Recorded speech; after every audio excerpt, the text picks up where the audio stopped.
Ma'am, we are live. Okay. Uh, A warm morning to one and all present here.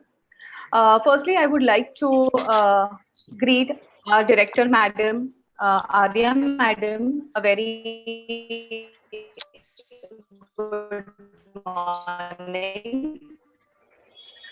Our principal, yeah, Kai. Dr. Shagun Goodness. Srivastava, and all the participants present for today's session.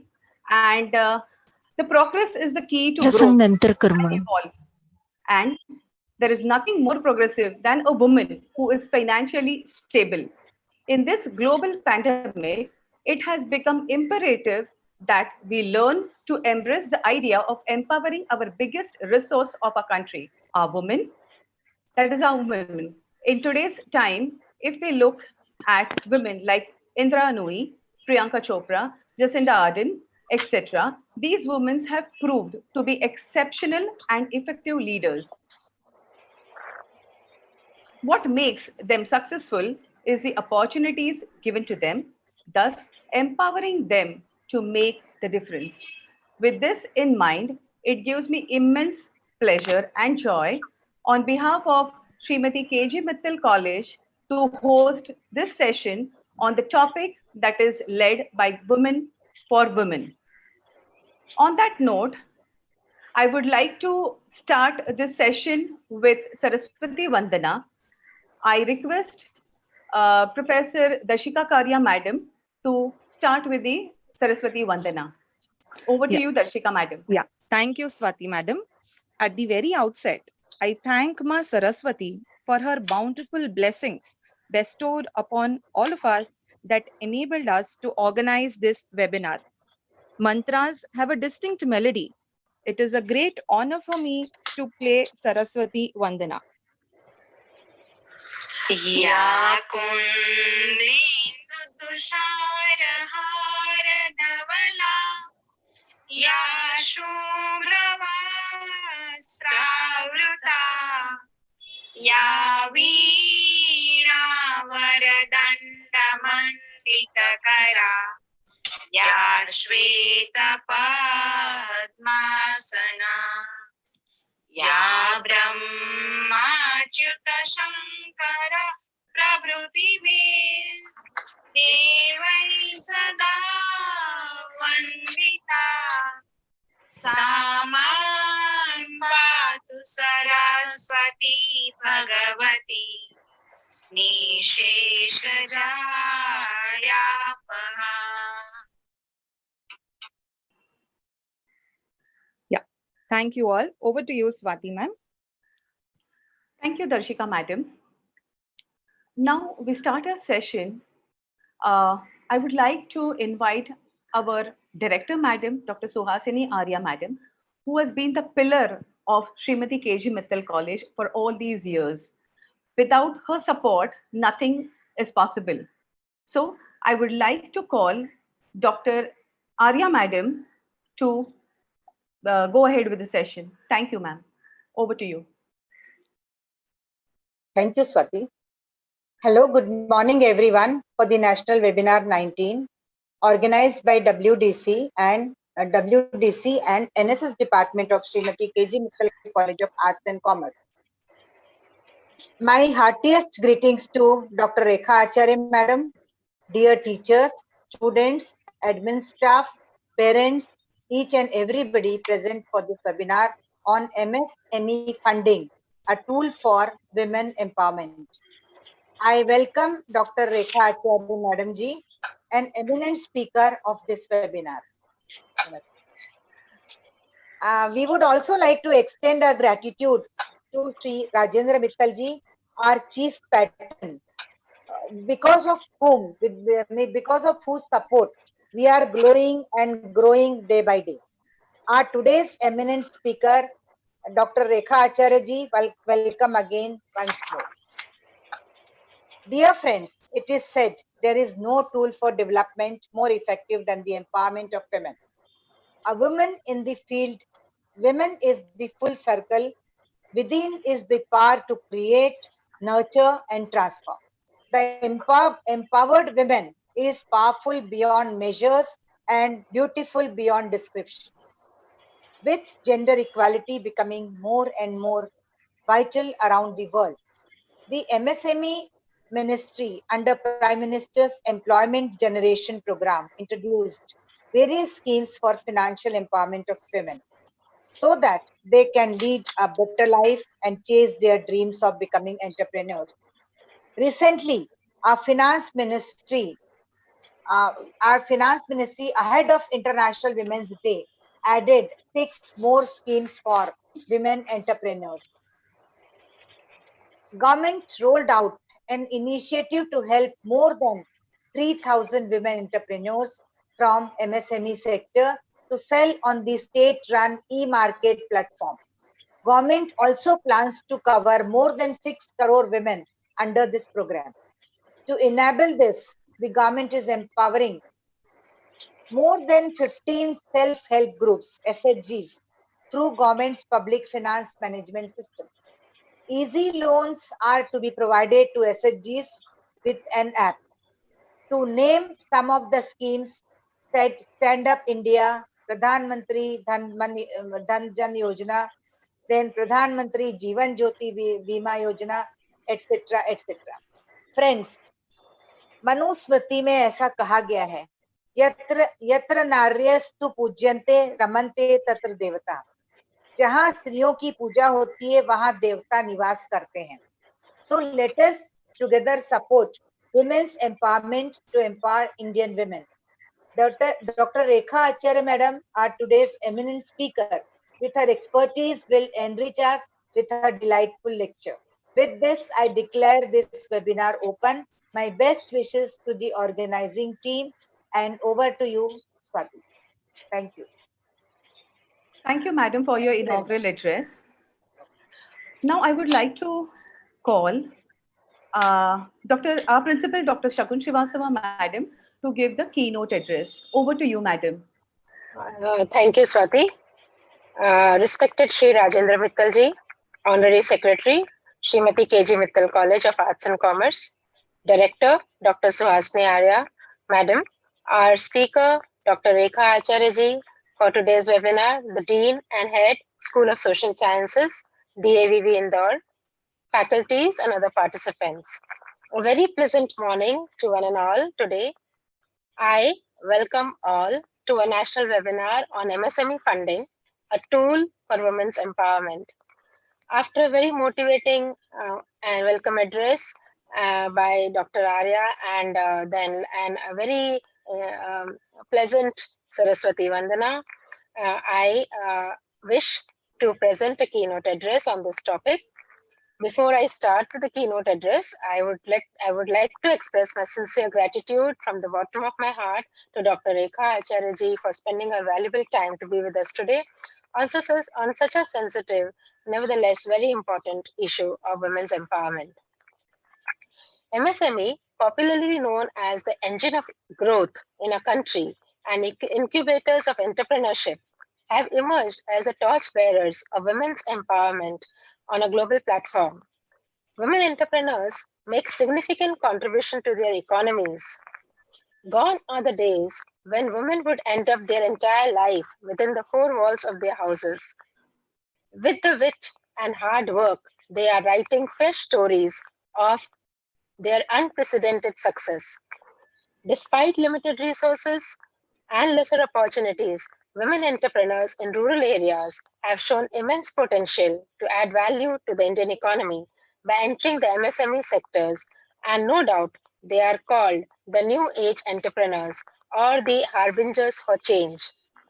It is estimated that SME sector with full and partial female ownership represents 31 to 38%, that is 8 to 10 million approximately, of formal SMEs in emerging countries. These firms represent a significant share of employment generation and economic growth potential. It is estimated that failure to achieve the Millennium Development Goal Target number 3 on the promotion of gender equality and women's empowerment could reduce the per capita income growth rate by 0.1 to 0.3%. With gender equality becoming more and more vital, Around the world, the MSME industry chooses to empower women even more. 1.38 lakh projects have been set up by women entrepreneurs under the Pradhan Mantri Yojana Employment Generation Program scheme since its inception till Jan 2019. They are involved in sectors like agriculture, manufacturing, microcredit, retail stores, and or similar such enterprises, and can avail loan with a concessional rate of interest under the MSME funding scheme. There are about 9 schemes which can work to the benefit of women and women empowerment. But the truth remains, the number of women entrepreneurs and business owners is much lower than the male counterparts, and reports indicate that they are grossly skewed towards smaller firms and informal sectors. To sum up, I can just say a few concluding lines that women make up nearly 50% of total population structure of our country, which means a huge potential to be utilized for socio-economic development of India.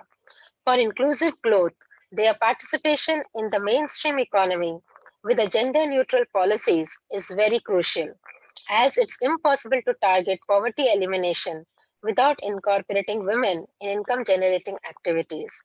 Thank you.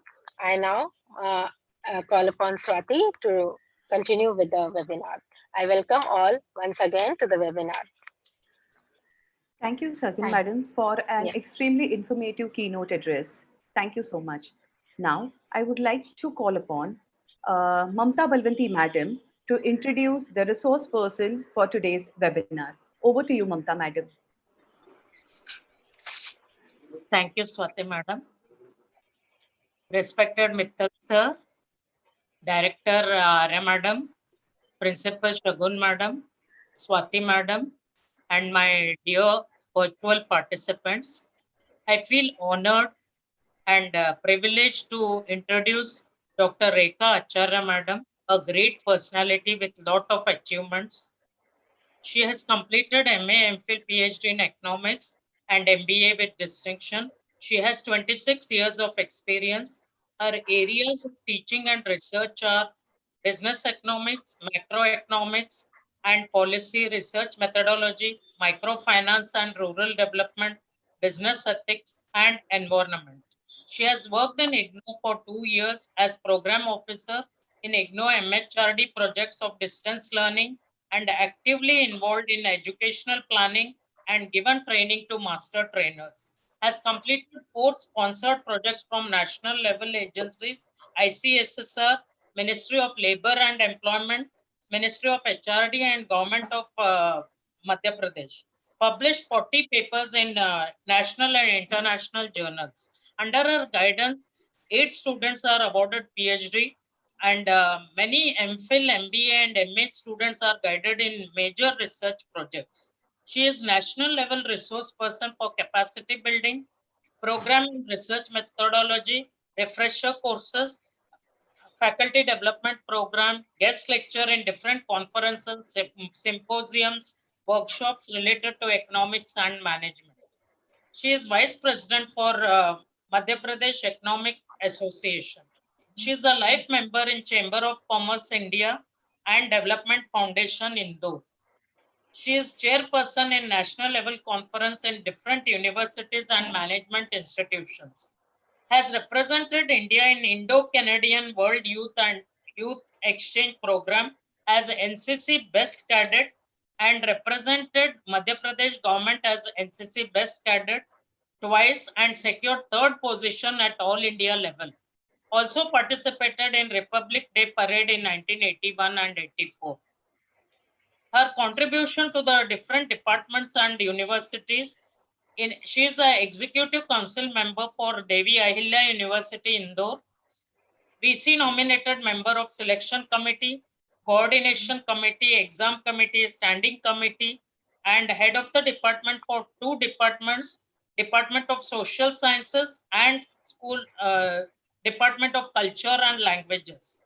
She is a coordinator and member of different committees at university level College Inspection Committee, Board of Studies, Anti-Ragging, Mahila Utpidan Committee, Convocation, and she is the member of governing bodies and advisor of different colleges and management institutions.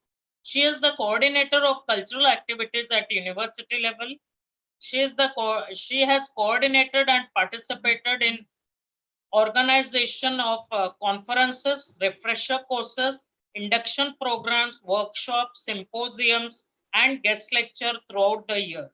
She is a member of IQAC and purchasing committee of the department. So I feel very honored to invite Acharya Madam for our webinar. A hearty welcome to you, Madam. Over to Swati Madam. Thank you, Mamta Madam, for a wonderful introduction which has been given to today's resource person, Dr. Rekha Acharya. Madam, we are blessed to have you today for the webinar. It gives me a pleasure to call you upon for starting this webinar. Over to you, Madam. Thank you. Thank you so much, Shubhangi Madam, Swati Parab Madam, Mamta Madam. And first of all, a very good morning to one and all present here in this webinar. I am feeling very blessed, and this is a great opportunity for me to deliver this lecture in K.G.Mittal College of Arts and Commerce, Mumbai. I would like to greet the director, Madam Suhasini Arya, the principal, Madam Shagun Srivastava, and the owner of the college is Mr. Rajendra Mittal ji. It's indeed a pleasure to be here, and thank you for the opportunity. As Shagun Srivastava Madam and Suhasini Arya Madam both have explained about the role of women in development of any economy. Basically, we also believe, and as it was, deliberated by Vivekananda ji also, the greatest son of India, that there is no chance for the welfare of the world unless the condition of women is improved. And this is very important. I have prepared few slides for delivering my lecture on MSME and funding and tool for women empowerment. So I will be presenting directly by my slide and sharing my slide and then start my lecture. And once again, thank you very much for inviting me for lecture on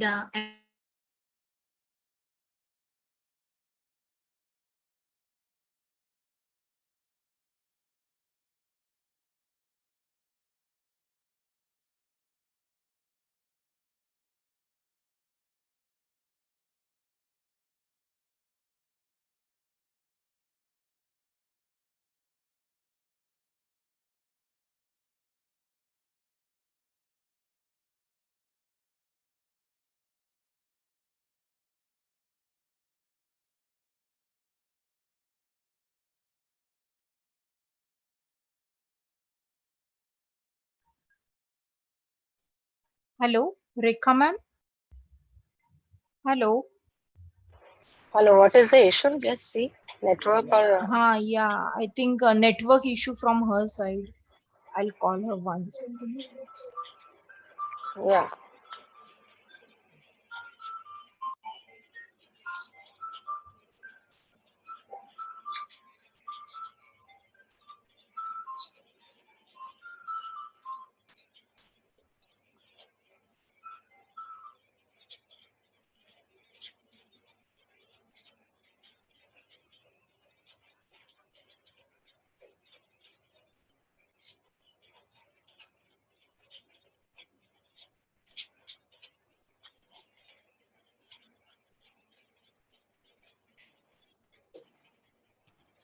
Well, Yes, yes, ma'am.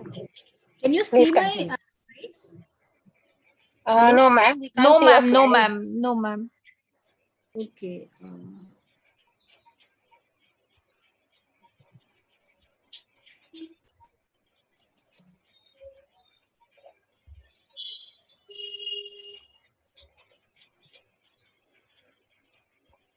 Yeah, Yeah, yeah, yeah. Yeah. yeah, ma'am.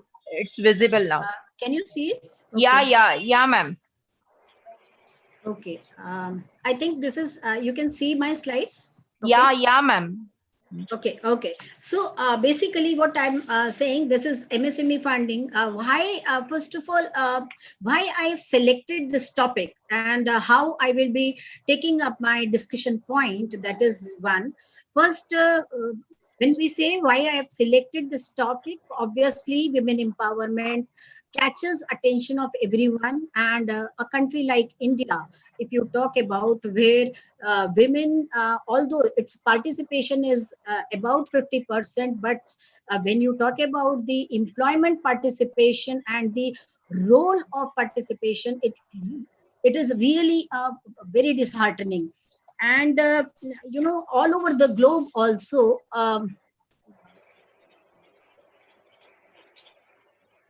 All over the globe also, basically, crime against women, and domestic violence, that is increasing day by day.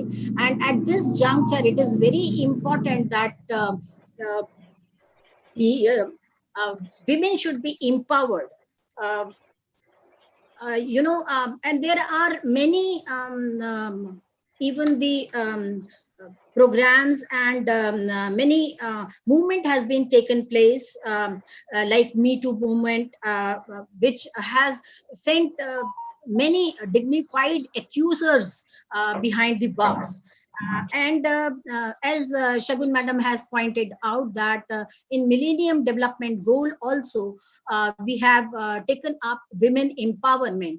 So it is very important that we should uh, uh, give thirst to this thing. Another point is that in recent Atmanirbhar Bharat, MSME has become the key focus area for becoming vocal for local, especially MSME industries, and especially the women participation is being given much thirst in Atmanirbhar Bharat.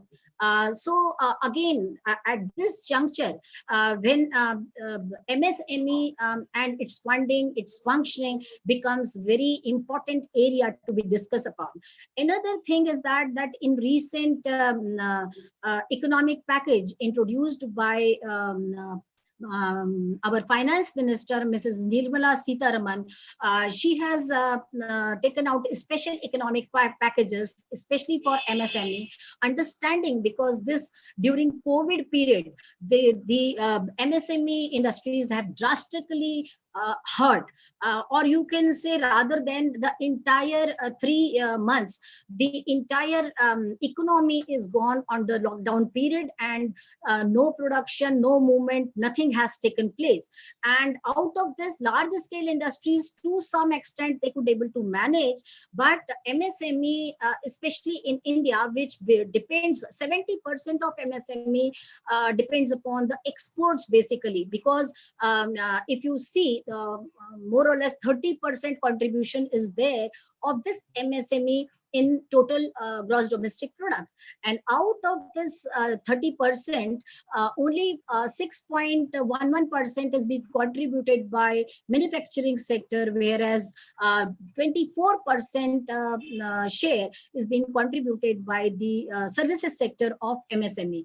So when we see that the entire, during this COVID period, entire services sector is almost more or less stopped. Even the manufacturing sector have been stopped, and overall MSMEs are basically, if you see in India, MSME industries are very small scale industries, which are being as far as operations are concerned, and they if they depend upon their daily day-to-day operations and business, and if such kind of pandemic comes, MSME or the small scale industries, they are the worst sufferer.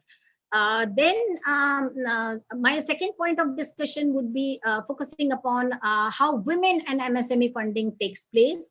There I will be discussing about MSME scenario in current COVID period, and MSME, I will be explaining about MSME structure and composition of Indian economy, and MSME, and I will say the gender gap, especially in terms of employment and funding. Then I will be discussing a few success stories, both at rural level and urban level.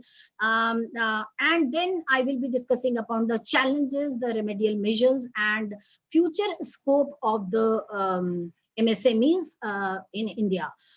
So basically, as I've already discussed about the why this topic I have taken, we know that women, when women are given more power, it is having less fear, because it is not only economically independent, but also it becomes it gives the strength of taking the decision.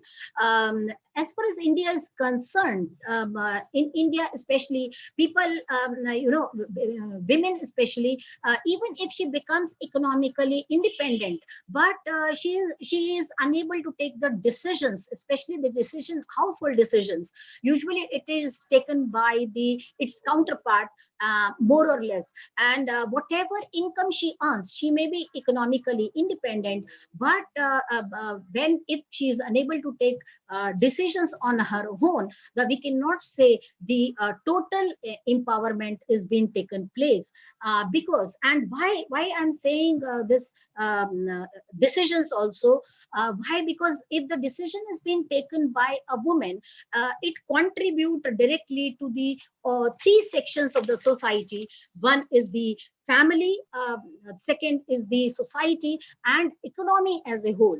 So when we talk about the family, if a woman in the family is a decision maker, she can take care of many things. She becomes the road path for development of not only the child, but also for the savings and income earning resources also.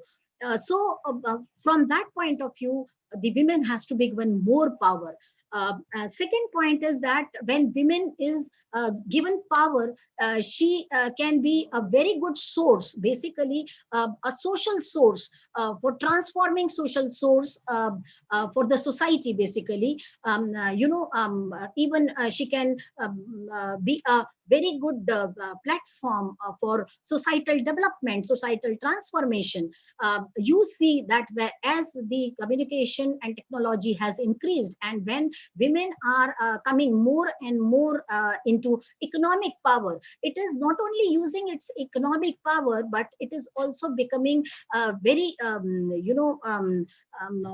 transformer at the societal level also. Many women organizations have been aroused over the period.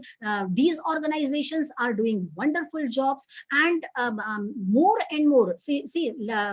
Shagun Madam was talking about the in rural areas, especially self-help groups. What is this? This is the societal transformation, where one woman has gathered into a group, and now it is forming a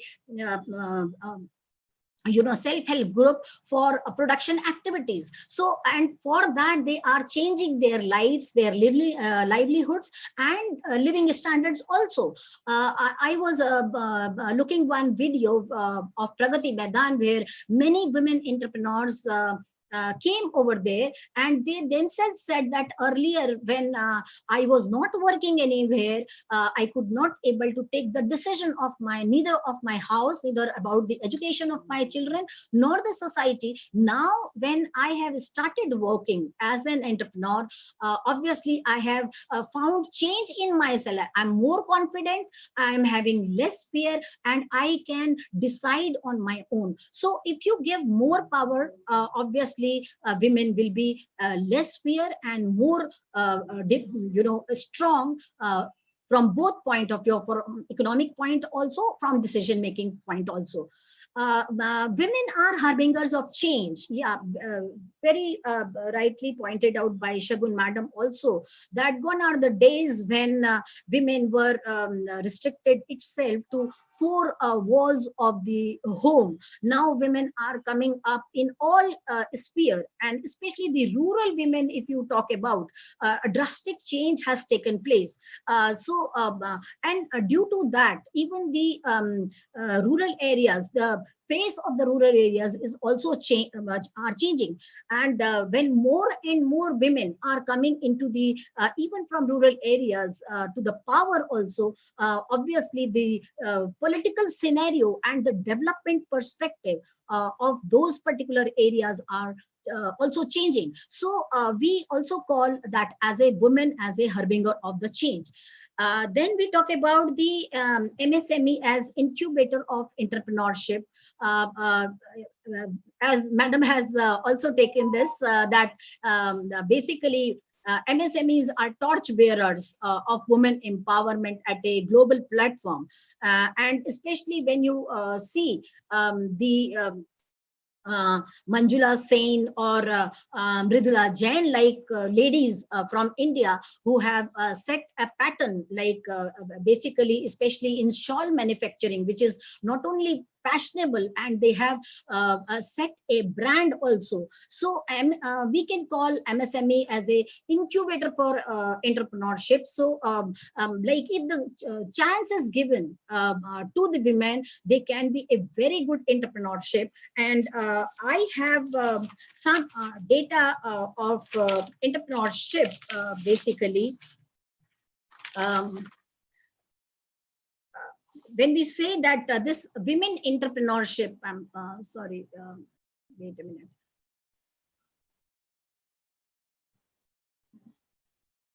Yeah. Basically, if we say in women entrepreneurship, since 2012 to 13, in 2012-13, there were 13,613 women entrepreneurship were there in India.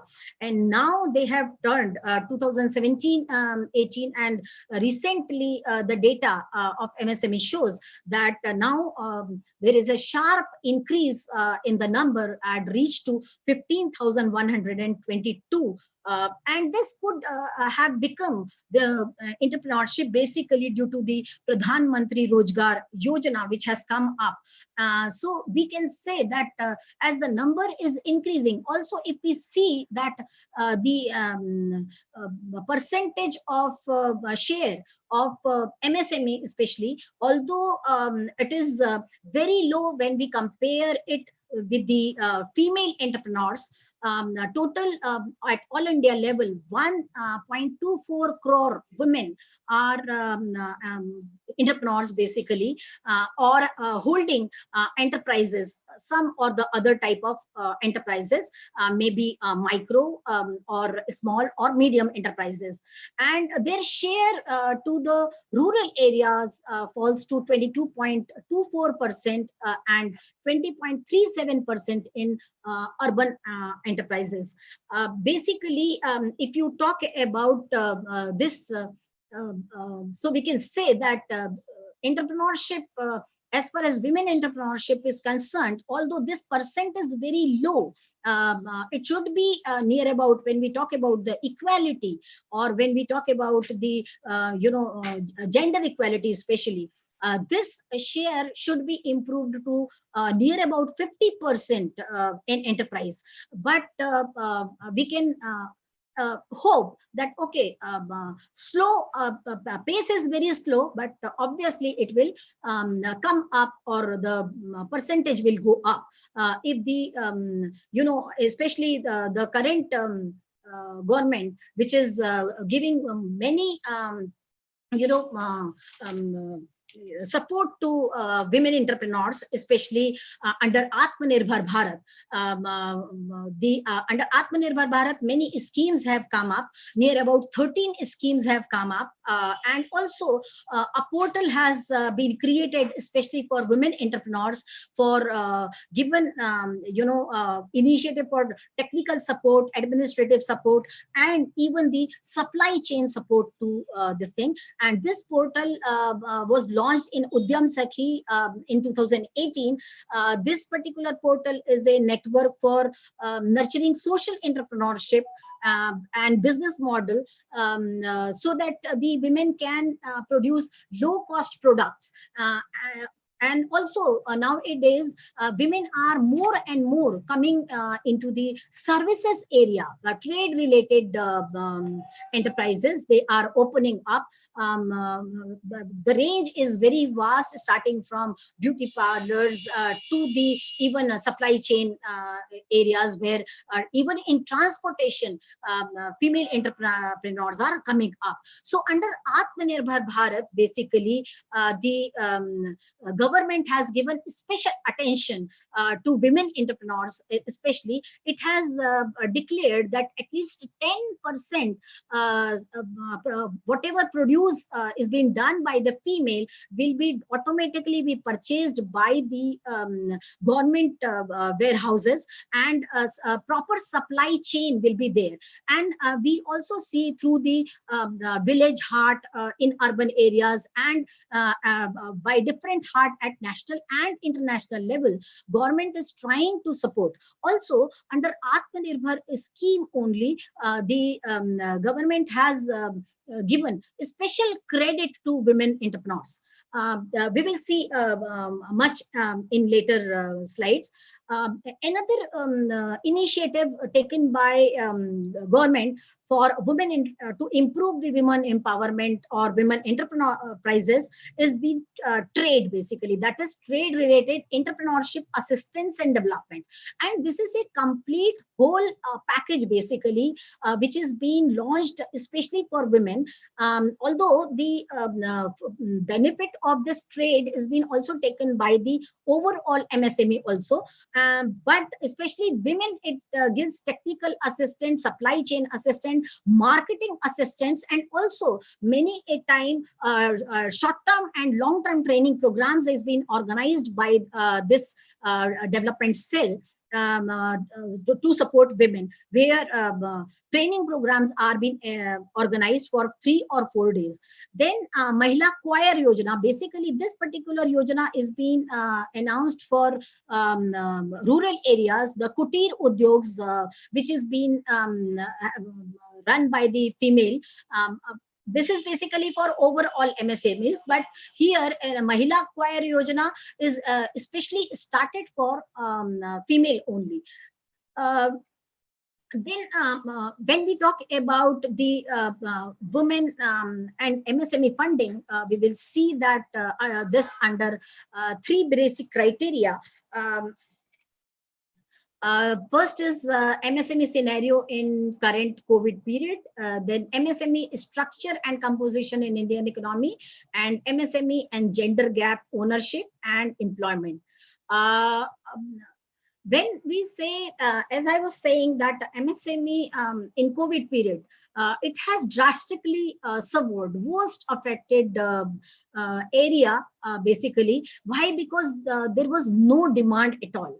Whatever the inventory was there with the MSME, basically all MSME, almost MSMEs are in informal sector, and a lot of informalization is there, because there is no guideline for any social security aspect, no guidelines for labors, no guidelines for even how to run the units and all. So basically, although there is a ministry of MSME, but this ministry has not laid down any specific policy for MSME, and only the piecemeal approaches, many a times in program form, or many a time in the package form, MSME gets support from the government. So there is, when there is a no proper MSME policy is there within the country, obviously the regulation of MSME becomes very poor.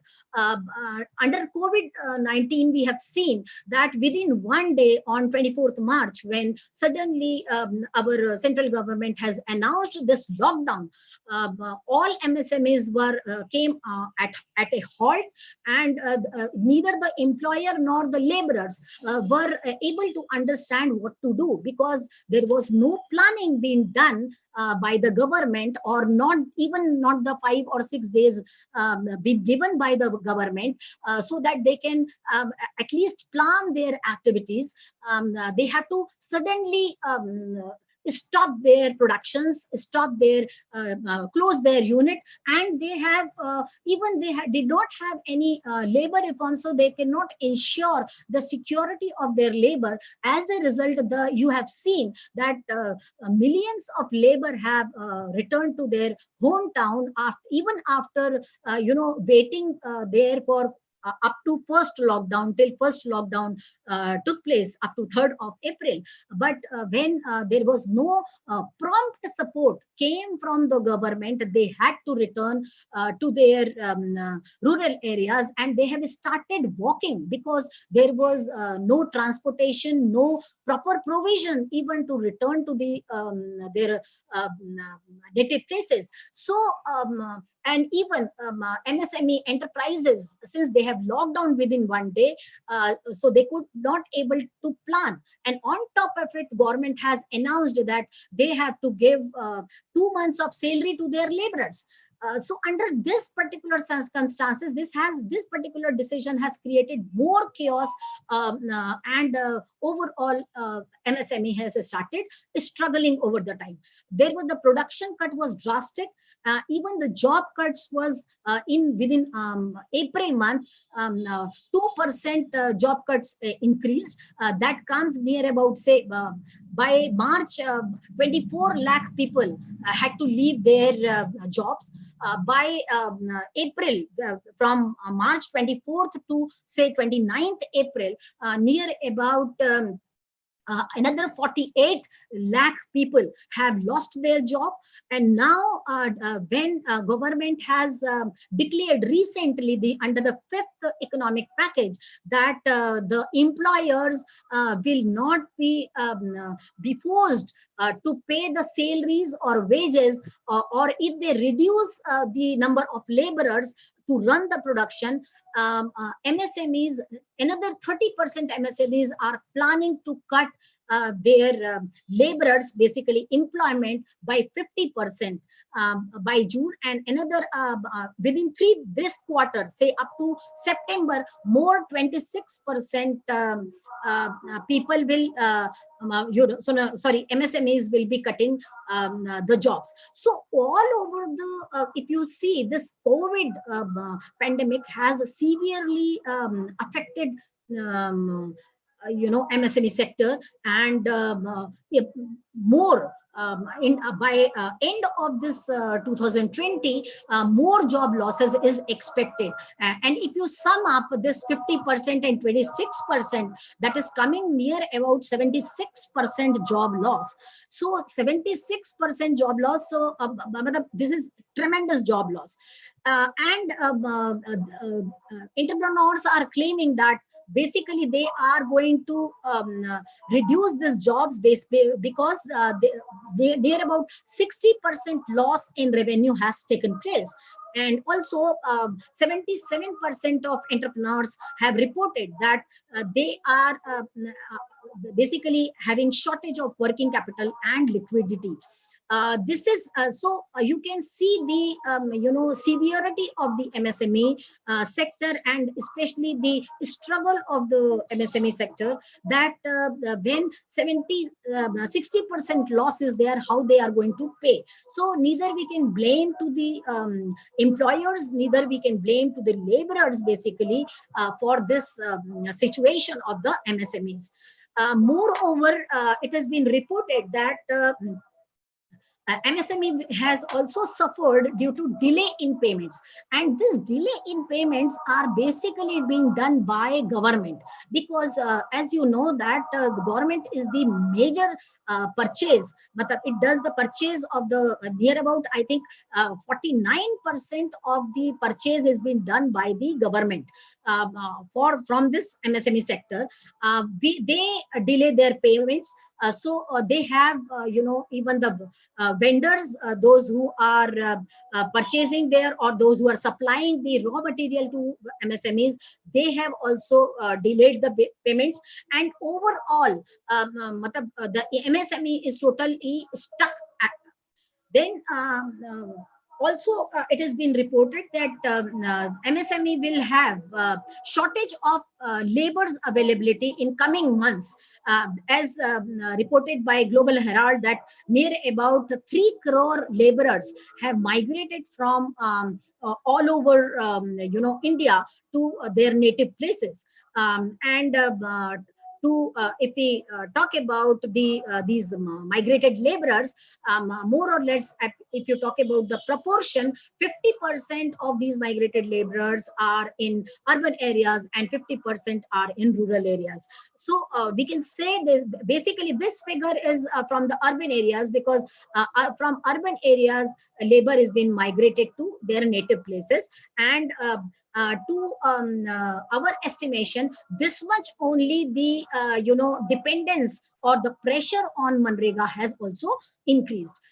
Then 77% MSMEs have reported that they need collateral free credit, basically, and loans to support themselves in current COVID period. So overall, if you see, the situation of MSME is really very worse, very drastically affected, and they are really in problem.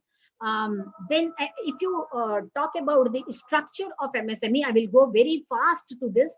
Total MSMEs are 6.34 crores, and as I said that almost 50% in rural areas and urban areas, 3.24 crores in rural areas, and 3.09 crores in urban areas. And out of this, if you see the composition, the micro industries are 99.05%, and that is the biggest large chunk which is there in micro industry. And if you talk about the women MSME enterprises, basically 90% of women MSME enterprises fall under this micro industry categories.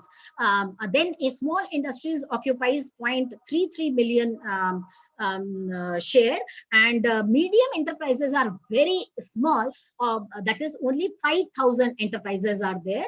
And if you talk about the share of between the rural and urban area, they are more or less almost 50-50%. So you can say that both in rural area and urban area, the MSME are equally divided. Then, as I already mentioned, that it contributes 30% in gross domestic product of Indian economy, from where the 6.11% has been contributed by manufacturing industries.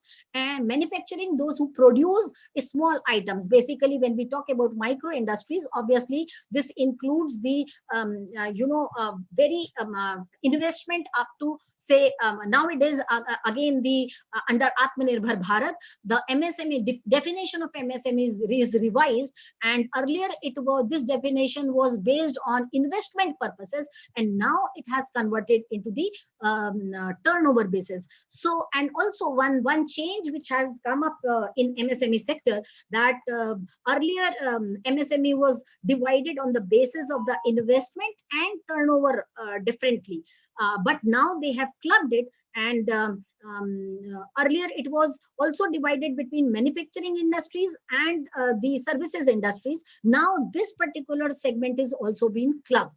And when they have clubbed these two sectors, manufacturing and services sector, so obviously now there is only one definition of MSME, okay, based on turnover basis. And we will see that in a later slide how the definition has changed. But further, more MSMEs are lying in services sector, and services sector contributes 24.63%. Overall, if you see that the contribution of services sector in total GDP of India is more, near about 69 to 70%.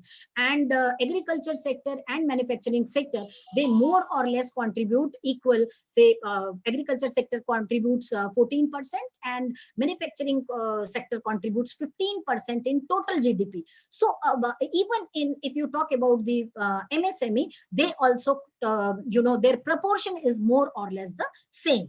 Then MSME, we call MSME near about 45% of our total exports. Now it has increased to say 47.5% of exports are basically from MSME sector. And if you talk in terms of GDP, it contributes 14% export contribution. And under this COVID period, this 45%, almost 90% of this 45%, basically our export goes to China. And again, that is one of the very major areas of concern. Why? Because now when we are saying that no China, we want to become Atmanirbhar Bharat. So here I wanted to explain that why this Atmanirbhar Bharat came only, the basic idea came from there only, that we were more dependent upon China and now we depend upon ourselves. So here also the role of MSME becomes very important. And as women are very good decision makers. So now government is giving more thirst upon women enterprises more as compared to the male, for two reasons. One, to bridge the gender gap, and second, since female can work more better. I'm very sorry, the male over there, I'm not hurting anyone, but only I'm saying that when women will be given more chance, the chances of production are more. And as McKinsey global report, it has also reported that if we change the contribution of women from say 20% to 50%, near about $770 million can be included in Indian GDP by 2024. So when we are approaching, say, 5 trillion economy, or expecting 5 trillion economy for India by 2024, it is very important that we have to increase the contribution of women in MSME sector. Then employment, overall employment is 12 crores, and near about 55% is there in urban area, but female employment is very low. If you talk about the social distribution of MSME, general MSMEs are more, 44% are general MSMEs or occupied. They are the owners basically. Scheduled tribe, again here, basically the states like Madhya Pradesh, Uttar Pradesh, or Odisha, Rajasthan, where dominance of tribals are there. Even in northeast areas, the dominance of tribals are there, but their contribution in MSMEs are very less. So this particular, so obviously when overall contribution is less, obviously the contribution by women is also very less. Say so 20% of this 4.1% near about comes 1.2% near about, or less than 1%. So scheduled tribes are especially women of scheduled tribes are contributing very less in MSME sector. If you talk about the female owners of MSME and list out the different states, you see the West Bengal tops with 23.42% of female owners, and Rajasthan goes very down with only 3.07%. I should say from Maharashtra. Maharashtra is, out of top 10, it is occupying 8th position with 6.47% of female ownership. Although, one very good thing for Maharashtra MSME is that almost all these female owners registered female enterprises are more. There, Maharashtra tops about the registration of MSME. And there, the again 90% of female owners, those who own their enterprises, they have registered their enterprises. So again, here also we should say that when we are saying that we should make these MSMEs formal instead of making informal. Now it is 90% of the MSMEs are informal, right? So if we want to say that we should register MSMEs more and bring them in the purview of proper registration network and other benefits also, because all the funding depends upon that also. So registration is important for MSME. So there also, when female owners are registering their MSMEs by 90%, obviously we should increase the percentage of female owners in total MSME contribution. If you talk about employment, I will go very fast. In manufacturing, it is more or less same, of employment sector. Manufacturing contributes near about 32% share, trade 35%, and others services 33%. As I explained already, that near about 24.1% share in total GDP is contributed by services sector. So you can easily that more MSMEs are also more in trade related services and other services, and in manufacturing very less. So if we want to make Atmanirbhar Bharat, we have to work upon this manufacturing units, especially owned by the female members, right? And if you talk about distribution by enterprises and category wise, there also in rural and urban area, more or less 51% and 49% are there, but dominance is more of micro enterprises, and within rural and urban area, they share equal percentage more or less. Then if we this particular thing I was talking about, the change of as MSME definition has changed. Earlier definition was based on investment, where micro units used to be considered as investment up to 25 lakhs in manufacturing industries and services 10 lakh. I think this slide is visible to everyone. So and then proposed is what basically now on turnover basis, micro units will be considered where the turnover is up to 5 crores, then a small 5 crore to 75 crore, and medium 75 crore to 250 crores. So basically, you have seen in earlier slide that the contribution of medium scale is very less or meager contribution. Only 5,000 units are there. And if you divide the share, say 50% in rural and 50% in urban areas, obviously near about 2,500 enterprises are there in rural areas and equally in urban areas. So, and their investment turnover is more. So here also, when I've said that under COVID period, this MSME drastically hurt. So obviously, the turnover of near about micro units are even not more than 50 lakhs in present situation. This is another worry about why, because the existence or survival of MSME depends upon this only.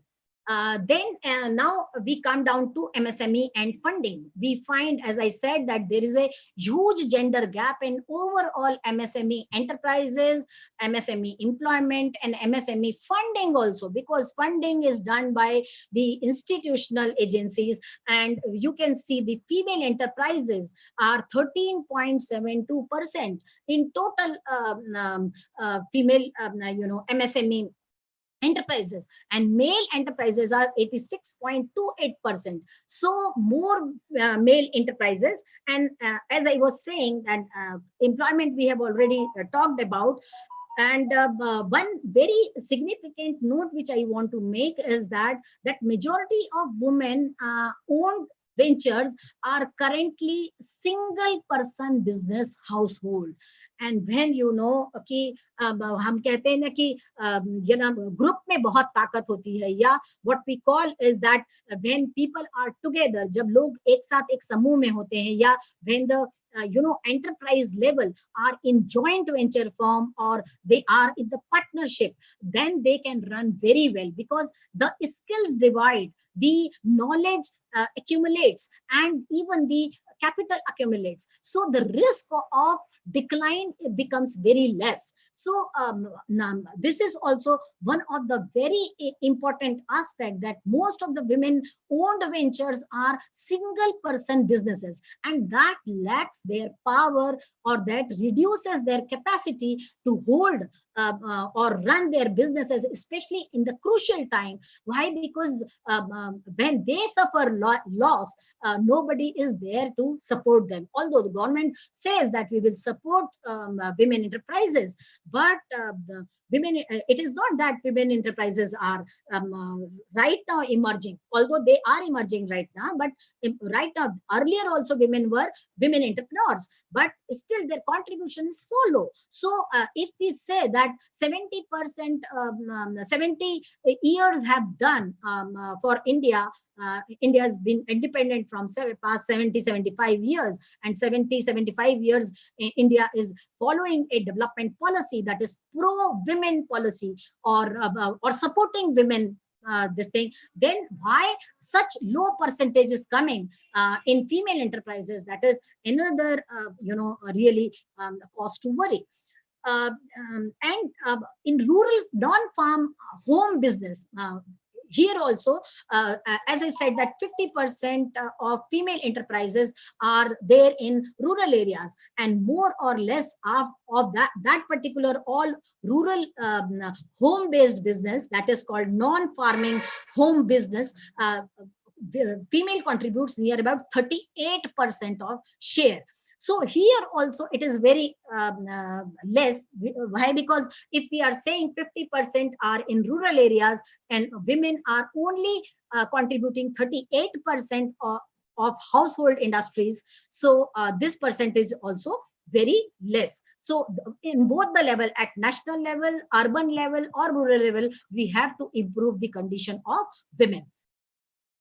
Now coming down to funding of MSME, basically funding of MSMEs are being done by institutional lending, and mainly by scheduled commercial bank, which includes public sector banks, private sector banks, small financial banks, foreign banks, cooperative banks, and regional rural banks, that is called RRBs basically, and also NBFCs.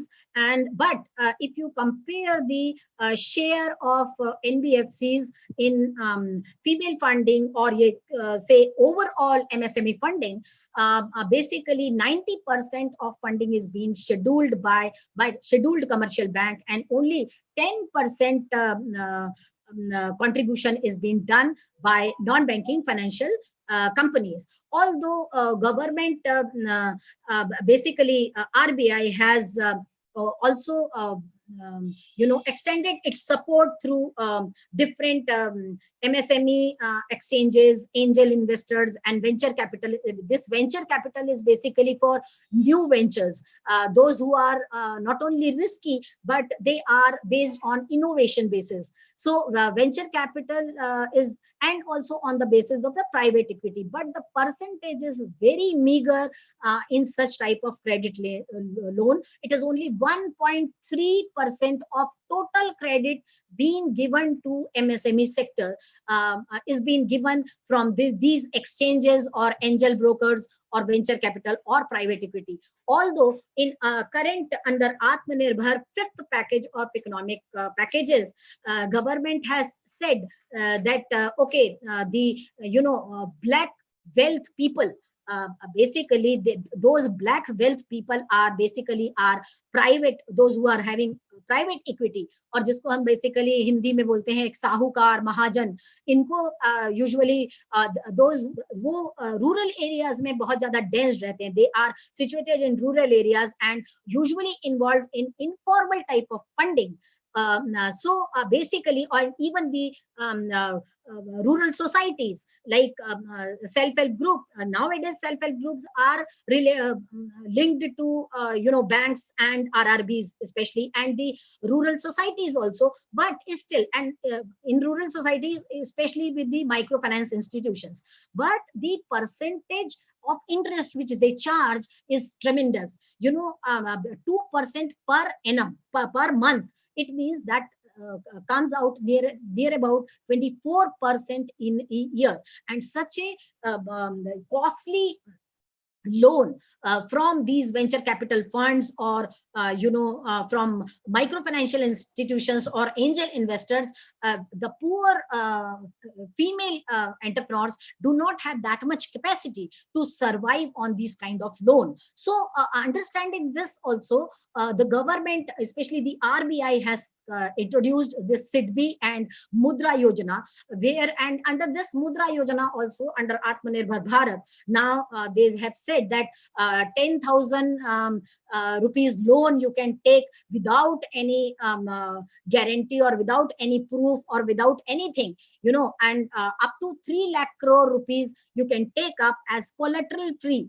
But again, the point comes whether these poor female entrepreneurs are having that capacity to take up this particular loan on credit or credit from these institutions. So uh, anyway, but overall, this is the system when we talk about the financing of MSME.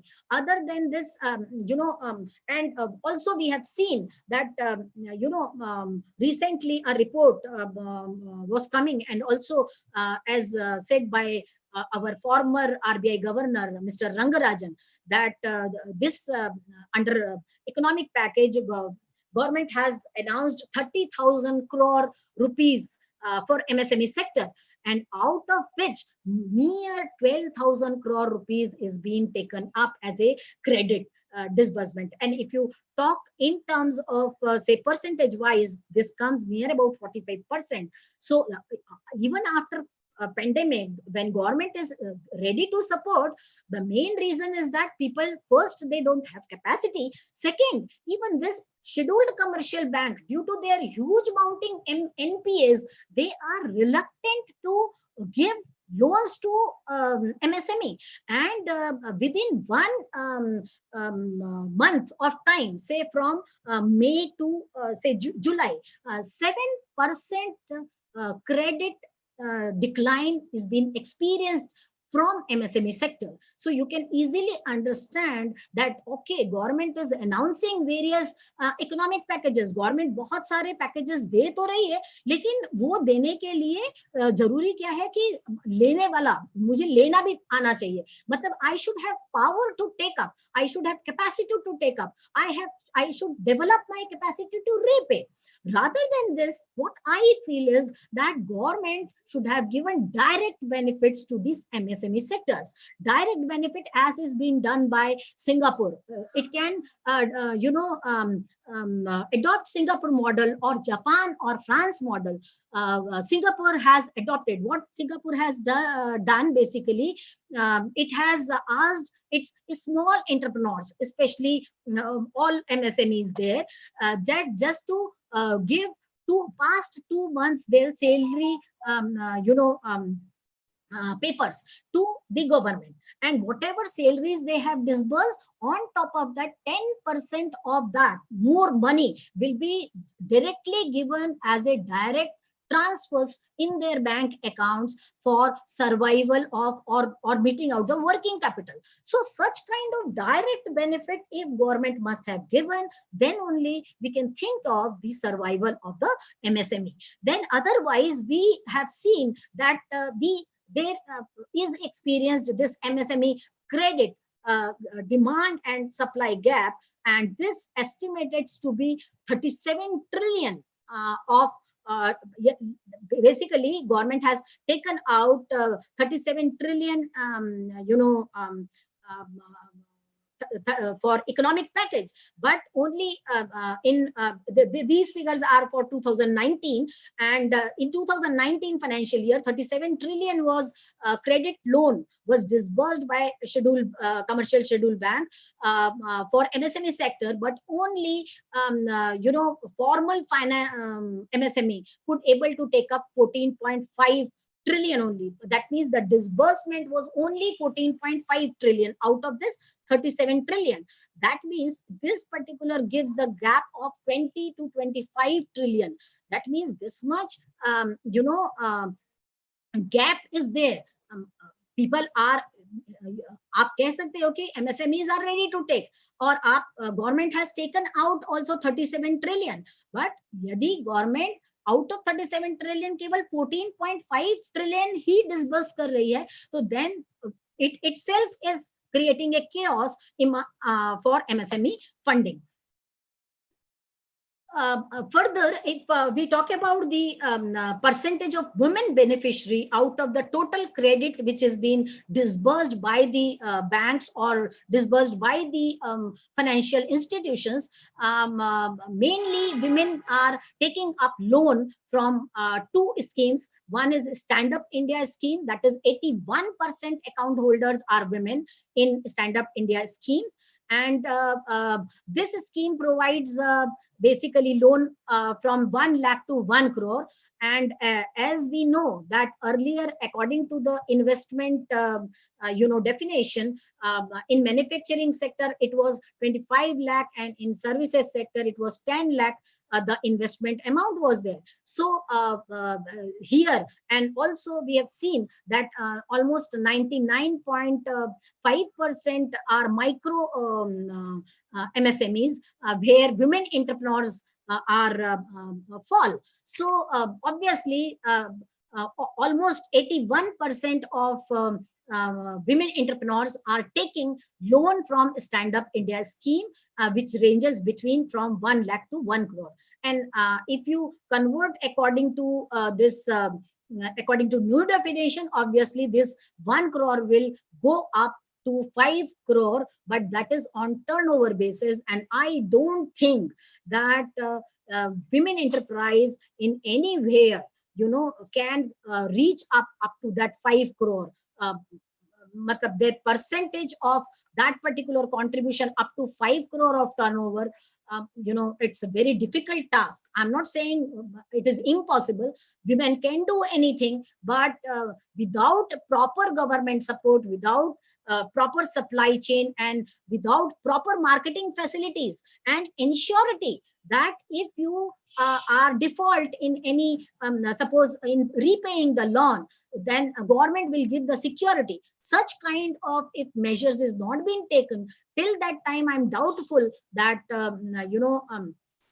number of women entrepreneurs or borrowing from women can increase. So again, this is a very challenging task. As I said that second scheme is Pradhan Mantri Mudra Yojana, and 70% of women borrowers are there in this, those out of total Pradhan Mantri. And in 2020, by January 2020, 22.53 crore loans sanctioned under this particular scheme. And out of that, 15.75 crore loan were given to women. So here also you can say a huge credit gap, especially the contribution or say loan being disbursed to women are lesser. So overall, if you talk about the funding of MSME, this was the status since March 2014 to March 2019. You can have very quick loan, and as I said, scheduled commercial banks are 90% people banks are there, and in scheduled commercial bank, all these three banks are included: public sector, private sector, and foreign banks. So mainly scheduled commercial banks are basically giving out of total say 16 more or less 17 thousand billion crore of loan NBFC is only contributing very meager share, that is only 10% or something, and more or less 90% is being contributed in 2000 by March 2019. That is coming around, and this is the things which are there in the parenthesis. They are basically year on year growth. So here, even if you see that the loan disbursed by overall scheduled commercial bank has increased only by 19.13%, very meager growth. And out of that 19.13% growth, 44% growth is being done by foreign banks. And you can easily imagine that foreign banks do not give collateral free loan. They don't give, and they only target to medium and to some extent small scale ventures. But basically they are giving more funding to startups, and these startups, in past, say from 2014 till 2019, if you talk about, near about more or less 15,000 startups have been came up in India.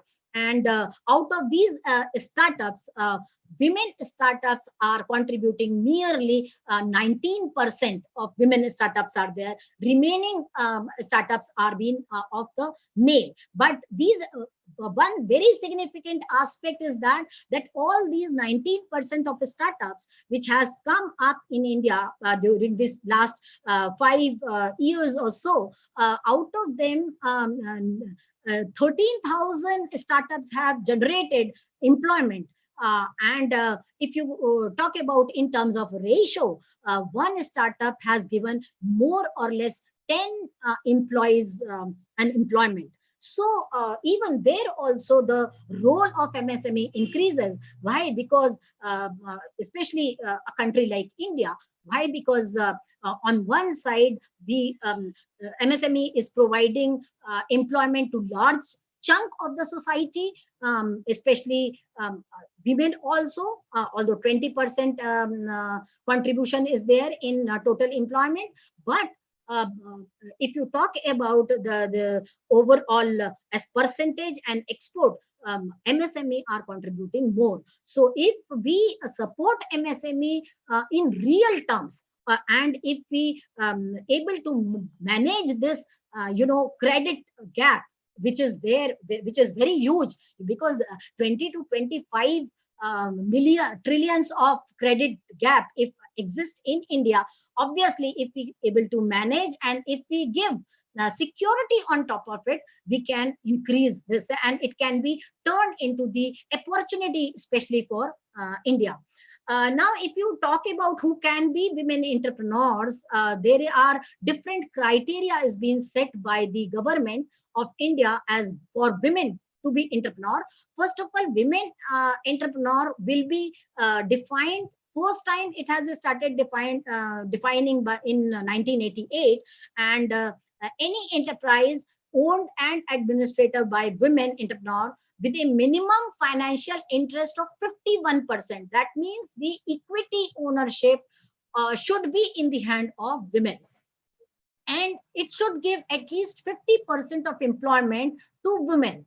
So these are again two very important criteria, which is again take up in this financial package also, that any enterprise who is having women as an entrepreneur or ownership, one, and second, it is providing at least 50% employment as a women enterprise. Women, right? So women workers are there. So government will give additional 10% credit support and all types of support, additional 10%, and government will secure 10%, or directly it will procure 10% of its total production in government warehouses. So again, if we here also the justification comes for increasing the contribution of women enterprises into the total MSME. And again, this you can easily for a small scale and for service class, who can be women enterprise. A women enterprise will be defined as a small scale industry unit or service related industry, or a business enterprise managed by one or more women entrepreneurs in proprietary concern, in which he, she, or they together or jointly become partners, shareholders, directors, or private limited company. So here again, MSMEs are becoming a transfer. They themselves are becoming, as far as ownership is concerned, they are going to experience the transformation. Why? Because when small individual MSMEs will be converted into partnership or joint venture entities, obviously their risk bearing capacities will increase, and even the scheduled commercial banks will ready to give credits to them, and they can meet out, and whatever the credit gap we have seen right now, that credit gap can be merged also. One second thing is that when women entrepreneurs will be working together in a group, we have seen the success of self-help groups in rural areas. I will be discussing some successful self-help groups later on, which are doing tremendous. And you have already seen Lijjat Papad. That was the first, form of ownership, joint ownership came up, although it started with single ownership and later on converted into the joint ownership. And now you have seen the success story. Even there are a number of other, like in Maheshwar, we have, Maheshwari Sari. That is also one of the, again, joint partnership. Again, enterprises in Jaipur, those who are there also, women are coming up there. That is the exact example or very fine example of cluster development also. So these two things are very important as far as transformation of MSME and ensurety of funding is concerned, that the form, whatever the presence form is there, as we have seen that 90% are single ownership participation. So when they will convert into the shareholding, or when they will become in partner, also obviously their risk bearing capacity will increase, their overall turnover will increase, their overall participation will increase, and their own sustainability of their own enterprise will also increase. So for that particular reason is also this type of enterprises must come up. Then when you talk about the registration, obviously now government has introduced this Udyog Aadhaar. Is this is single page online registration portal, and it is very friendly. It is supporting MSMEs, all, especially the all types of MSMEs, but especially women, because women is the core of the heart of all governments, and here also, if you see that at Udyog Aadhaar portal, women, 90% of all those registered enterprises, 90% of them are belonging to women.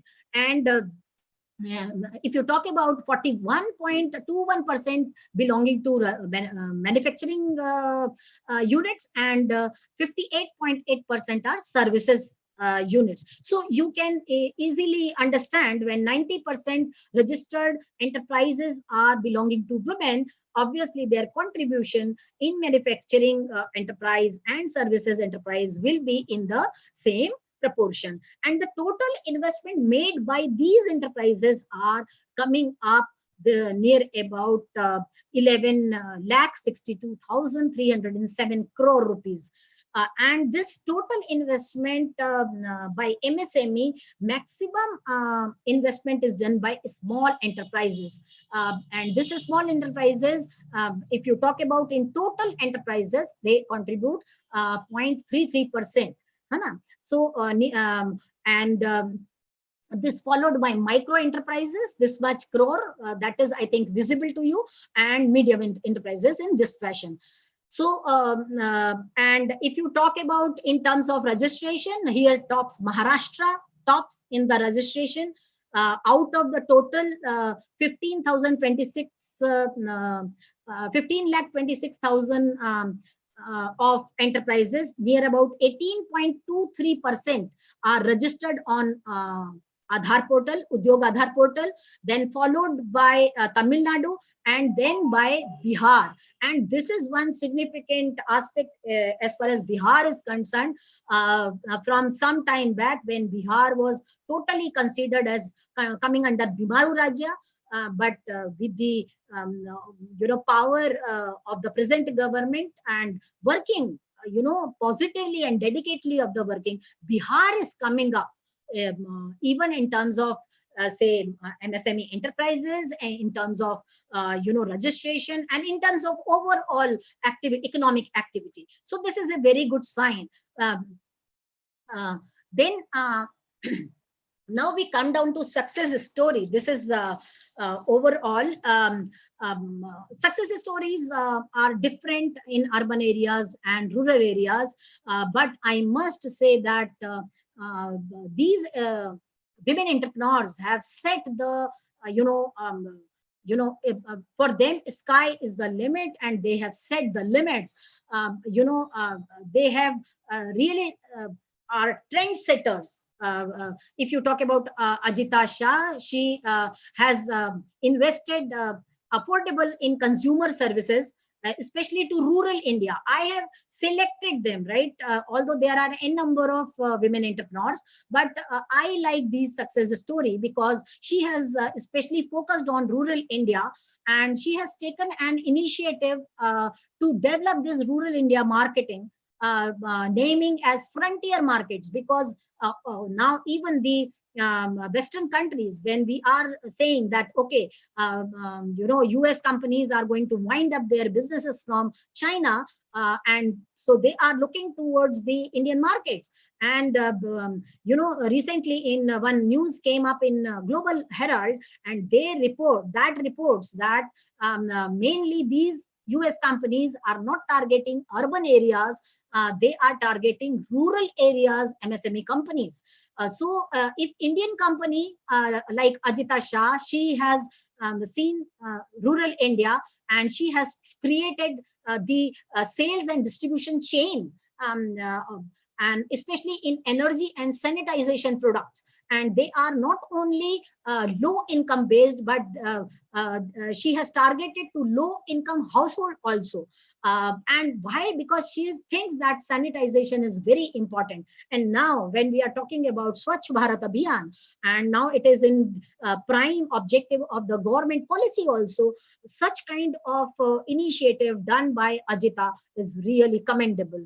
Then comes the Upasna Mukhadi. She is the founder of, editor and publisher of White Print. And this White Print is basically doing tremendous, marvelous job in, especially in the life of visually impaired people, those who are unable to see, but they can read and write. So due to this, I tell you, recently from Indore, if you talk about 22 visually impaired students, they got selected in banks and in other reputed jobs. So now this Upasna Mukhati is really doing, because she is translating Braille into English language, which is very much easily be understandable. And then comes the Meena Bindra. She is a Biba fashion. You all wear the dresses of Biba fashion. She has started her business from rupees 8,000. And see the irony of MSME funding here. She has approached to government institutions. She has approached to Vijay Shakti in Mumbai, everywhere, but nobody has helped her as far as credit or funding is concerned. Then she has to take informal credit from relatives, but they were kind enough that they have provided collateral free and also interest free loan of rupees 1 lakh, and she has started her venture known as Biba Fashion. And now you have seen the success story. Now she is earning in crores. Biba. Then Swati Bhargava, she is co-founder of Keshko Swati, and this is she born and brought up in Anbala, and now she has done miracle in especially cashback and coupon sites, digital marketing. She is working on all digital platform, and don't use cash, and cash backs will be given to you whenever you purchase anything. So it is she who has introduced this, that whenever you buy any product from her own site, she will be giving you the cash back. So these four successful stories I like the most. So I have incorporated, although there are a number of successful story, especially focusing. These all ladies were belonging to urban areas. Now coming down to rural area, if you say, you will find more impressive stories in rural areas. Anita, she is a, basically Bhojpuri, sorry, Bhojpuri, she has created Bhojpuri Mahila Mandal, and basically she has, this is an NGO although, but it is basically skill development institution, or involved in skill development. She has created near about 300 self-help groups, and these self-help groups are working in the areas of livelihood promotion, health checkups, adult education, vocational trainings, and many more things. And she not only, earlier she was there in Bhojpur, very in remote area of Bihar, but she has this zeal that she should gather women, because she herself faced domestic assault, and I don't want to say negative things. Basically, you understood the family lifestyle in Bihar area. Okay.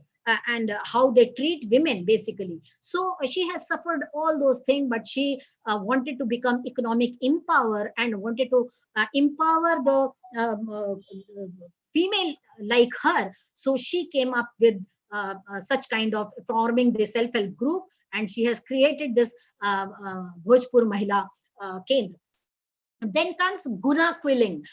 She is a Tamil Nadu based girl, and her name is Ganvanti, and she is a women in entrepreneur, and she has the hobbies for doing quilling. This is an art, basically, and she used to make show pieces by this quilled art, basically. So one very fine morning she decided that she will train also, at the same time she will do the business. So she has started creating wall art, greeting cards, then miniatures, then jewelry out of this quilling. And in Grameen Heart, you can see all those things. Later on, she has trained 2,000 artisans all over area in Tamil Nadu, and especially belonging to homemaker. And now she has gone to digital also. You can see her, YouTube channel also. She is training to digital.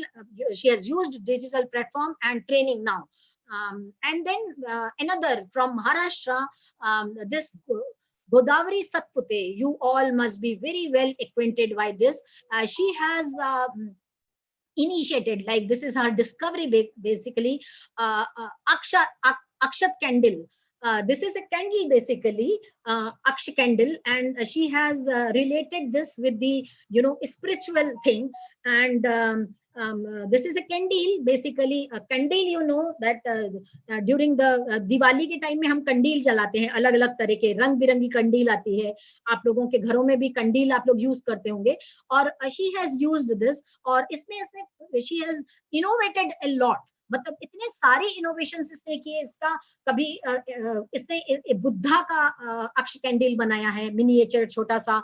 फिर clock बनाया है इसने, जो Paris का clock है उसका miniature बनाया है. और शी हैज आल्सो ट्रेन्ड, और इसी के लिए उसका जो एक छोटा सा वेंचर था, स्टार्टेड फ्रॉम से नियर 10,000 रुपीज, और अब उसका 30 लाख रुपीज का टर्नओवर हो चुका है. तो नेक्स्ट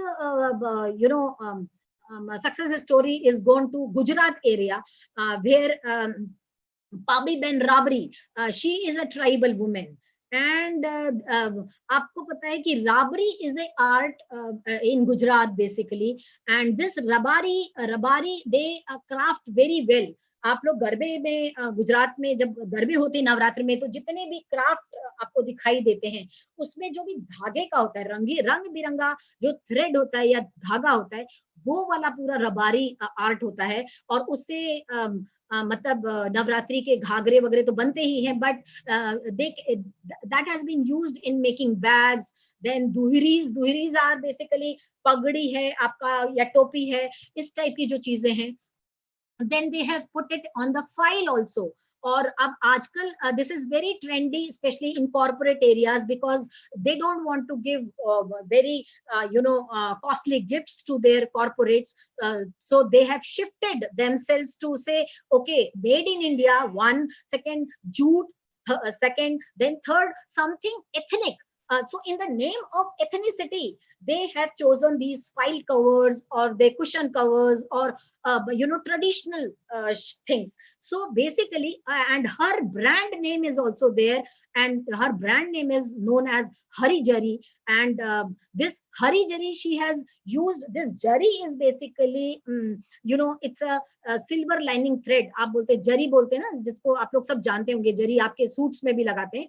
वो हरी जरी में बेसिकली इसने थ्रेड्स के साथ में वो जरी को यूज किया है, and she makes this wonderful. और उसकी सस्टेनेबिलिटी है, and in western countries it has been much demanded. तो अब now Gujarat government is supporting her for the export also. She has already started exporting, और अब जो उसका टर्नओवर है that is also increasing this thing. So these are some success story which is coming up, and I think the time is too much, so I will go very fast by the problem faced by MSME, especially, and we have to really cure. First, we need to have demand generation, which is one of the very important, because the quality of the product is not very attractive as compared to China, if you want. So if you want really that MSME has to come up as a vocal for local of Atmanirbhar Bharat, then obviously demand generation of these MSMEs has to increase with the quality product and also low cost product. Second thing is that you have to get them formalized from informalization. You have to get them registered so that proper funding can be ensured to them. Then access to credit and lack of funding, as we have seen that near about 20 crore of credit gap remains in past financial year. So credit has to be given, and also this reluctancy in giving funds to MSME sector by especially scheduled commercial banks, because they are from MSME, the bad loans, NPA, what you call non-performing assets, are mounting too much, and obviously these scheduled commercial banks are in the fear. And among the scheduled commercial banks, the more burden is on public sector banks only. And when public sector banks NPAs are going to mount, how they are going to survive, that is one of the very crucial the issue. So it is not that they don't want to fund, but if MSME will be developing their capabilities in repaying loans back on time, obviously the entire system will come. So in between here also we want government intervention, that government should intervene here, that government should give some kind of security up to say 5 years till the teething period of this MSME is there. Then you stop this delayed in payments, because delay in payment occur mainly from government side, and also these are very poor economic condition enterprises, so don't put GST on them, or even if you want to bring them on GST peripheral, at least reduce the percentage of GST on MSME sector. Okay. Then obviously you do cluster development of MSMEs, and this, when you do cluster development, that means you are going to form a group, you are going to transform these MSMEs from single ownership to joint ventures and partnership basis. So obviously they will be their risk bearing capacity and their supply chain and marketing facilities will be prompt this thing, and then obviously cure their infrastructure bottlenecks. MSMEs enterprises are running in pathetic condition in rural, especially areas. They are running in झोपड़ीज, right, rather than slum areas में होते हैं. And in rural areas you have seen कि वहाँ पे एक room के घर होते हैं, एक रूम में लूम भी चल रहा है, people are also living. So it somewhere it causes to their health aspects also. So this infrastructure bottlenecks, and obviously you have to make them competitive. Why? Because if you are thinking the MSME, Indian MSMEs to be vocal for becoming a local partner under Atmanirbhar Bharat, their competitiveness has to be increased. And how competitiveness can be increased is, there are few suggestions for that. You undertake first research that how much output loss, employment loss, bottlenecks, what are there, um, uh, uh, uh, which is faced by MSMEs. Then you do create a channels for proper distribution and give stimulus packages, tax reliefs, I've said. Then you give direct transfer benefits under Pradhan Mantri Kisan Yojana, like you have given in agriculture area to agro processing units. Same way you develop some kind of Pradhan Mantri Yojana for especially for women and especially for MSME sector as a whole, where you can give direct transfer. Then credit guarantee you have to give. You cannot, आप अपनी जिम्मेदारियों से मुंह नहीं फेर सकते. Loan guarantee आपको देना पड़ेगा उनको कुछ साल के लिए. So these are some suggestions, for way forward. If you want to really make MSME as a strengthened local partner, which can support its global partners or to large sector also, because the MSME act as a forward linkages also for large scale industries and ancillaries also. So if you really want that the proper linkages can be developed from rural areas to urban areas, such kind of initiative has to be taken up. And later actions, these are the prominent action when you are talking about local. Later on you can attract FDI in MSME, and that can only be possible when you create a brand for them, and when you create really a name for them, and when government helps them. So you have to create really training institute, you have to link education with the skill development, and in all education institutions, I must say, one or the other skill of which is belonging to MSME must be included in the syllabus area. So skill development should be prime focus of educational institutions, and there, if you assign the projects to your students, that okay, you go in MSME, find out their bottlenecks and suggest a solution, then MSMEs can become a really core sectors, and they can contribute more, up to 50% in total GDP contribution. Then digitalization, obviously 90% of MSMEs are not in the periphery, even they don't have a capacity for digitalization or technological transformation. So there also, again, if you link the education with digitalization, how digitalization can be fulfilled in MSMEs, or how technological transformation can be done in MSMEs, that kind of small projects, if you can distribute to your students, then obviously they will come up with some kind of suggestions, because our today's youth are having very good innovative idea. So use those innovative ideas in developing our MSMEs. Then, as I said, develop your clusters. Why? To meet out the local needs. Just like a Jaipur or Maheshwar or Bagh area, they have developed the cluster and now they are exporting the things. So if you want really empower our MSMEs, you have to develop them and bring in cluster development. Then analyze their circumstantial need. Many a time, many MSMEs are involved in seasonal production. So support these seasonal, especially MSMEs involved in agriculture-based industries.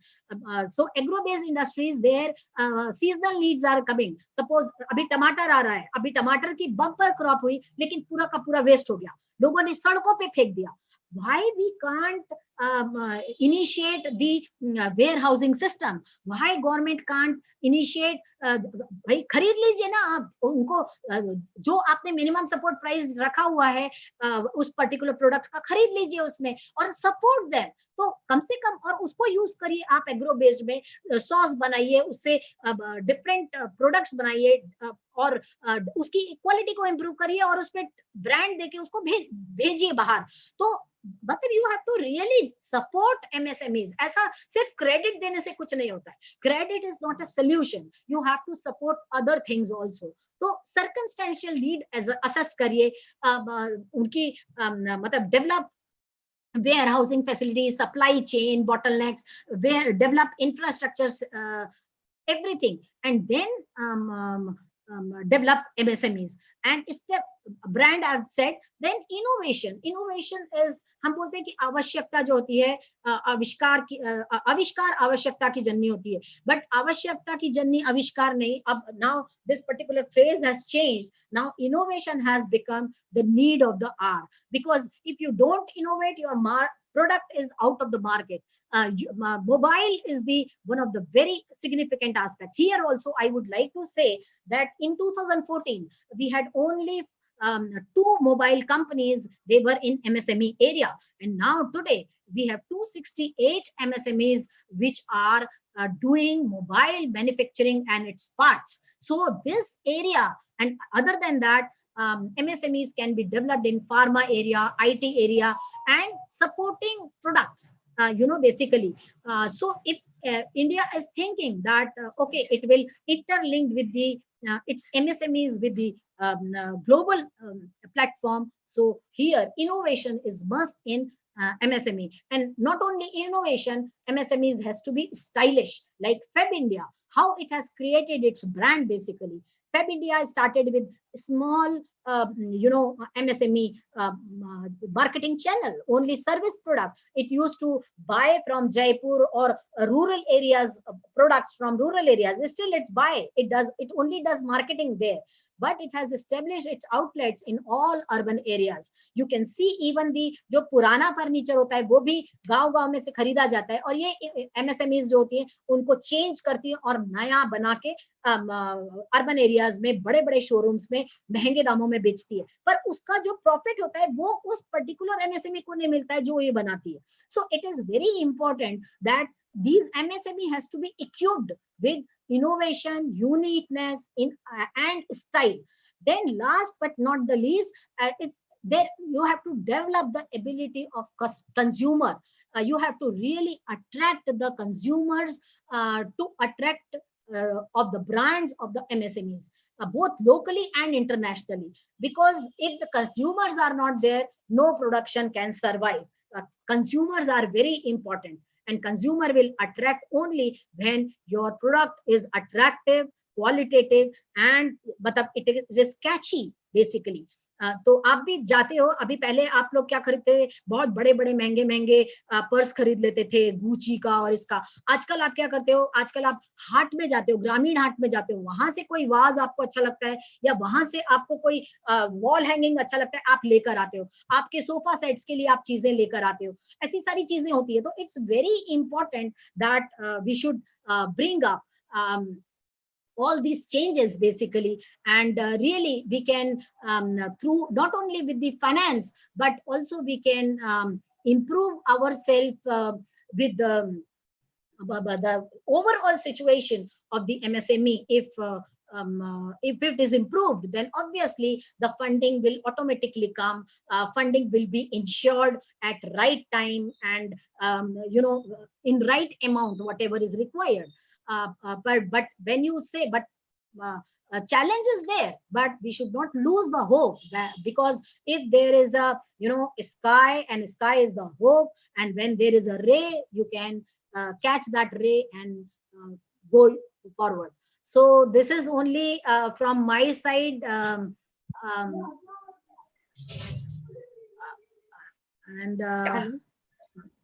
I would like to thank you, Dr. Rekha Acharya, Madam, for such an insightful and engaging session. Madam, your entire presentation was very, very informative. And it has gone very long. I am very sorry for that. No, I should not. It started from 11 o'clock. Madam gave me 12 o'clock time, but since there were many, so I'm very sorry for that. No, ma'am, it was really informative, and sharing of successful stories was like icing on the cake, ma'am. Thank you very much. Yeah, I'll move further. Albert Einstein said, the important thing is not to stop questioning. Curiosity has its own reason for existing.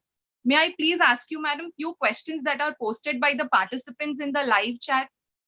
Sure, sure, sure. Thank you If very time much. permits, you please ask your director, madam, Arya, madam, because I must apologize because I'm a lecturer, and when things are there, I cannot leave in between. You can understand that. Next time, obviously, I will summarize my presentation. Yes, please. Arya, madam, please Please ask. unmute. Arya, madam, unmute.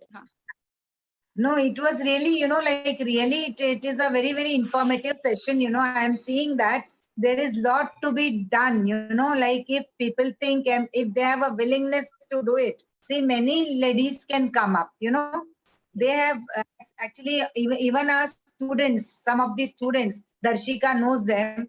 And these students, like they are doing very good handcraft work and all that. So, Yes, but yes, they yes. do not know what is the proper platform to market and how to go about it and all.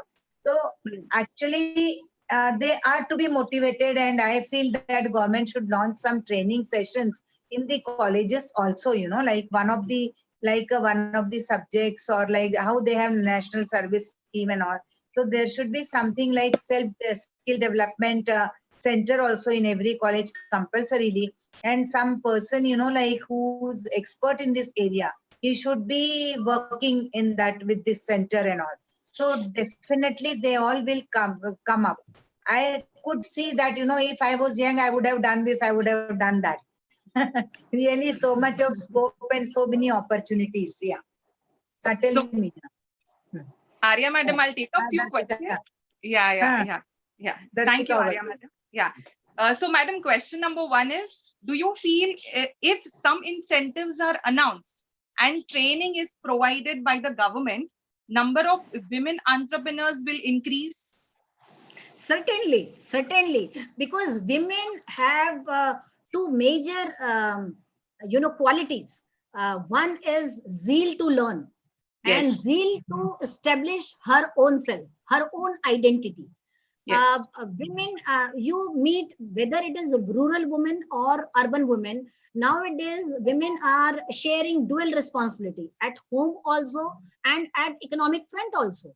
So yes, when women are being supported both in financially and skill, obviously they will come up and they know how to manage work-life balance very well. They are very good managers basically, and they are very good administrator also. That's why your college has kept your director, madam Suhasini madam, as a director, yes, because they realized, K.G.Mittal sir has realized that women can be a very good manager also and administrator also, right?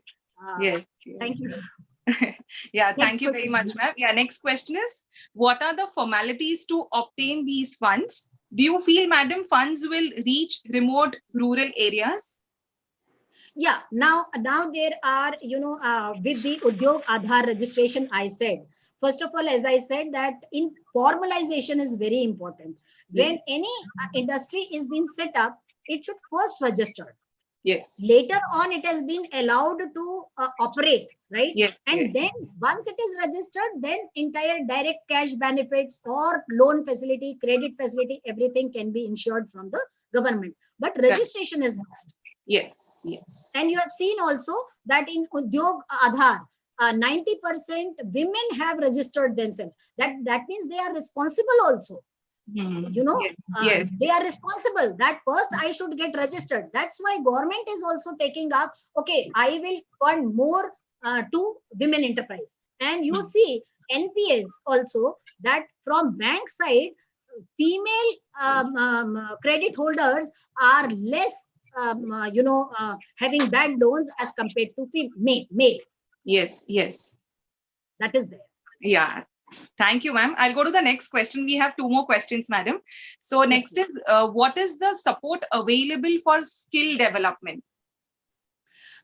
Skill development initiatives is itself a complete program. Right. Earlier, it was known as Kaushal Vikas Kendra, right? Yeah. But when this Modi government has come, it has changed it into skill development, right? And there are skill institution, although they are not working properly, and neither the employment is being generated from there. So that's why I have suggested that if a government brings out, like UGC is planning also, that all the courses will have one skill development course in their curriculum, overall curriculum. And I don't know whether you run on the basis of CBCS or not, but in my university, we run our courses on semester basis, choice-based credit system of UGC, where we have divided our entire course in 4 courses: soft skill courses and elective courses. So in soft skill courses, these skill development courses can be incorporated, and according to the need and according to the choice of the student, a student can opt, and its own employment insurance can be sustainable. So if you are thinking about Startup India or something like that, or self-employment is the new buzzword that is coming up in the dictionary of the government, Startup India and self-employment, when these two words are coming up, so the student must realize that they have to think about these soft skills also. Yeah. Thank you, madam. And the last question is, do you feel, madam, that more and more number of MSMEs should come up in rural areas?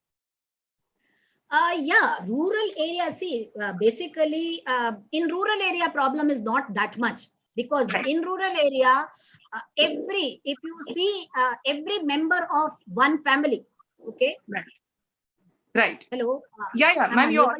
Yeah. Am I? Yes, ma'am, you are can audible. You see me? Yes, ma'am. Yes, ma'am. Yeah, something came in between. Sorry. Can you please repeat the question, please? Yeah, I'll do that, madam. Do you feel that more and more number of MSMEs should come up in rural areas? See, now in rural areas, 50% are there, okay?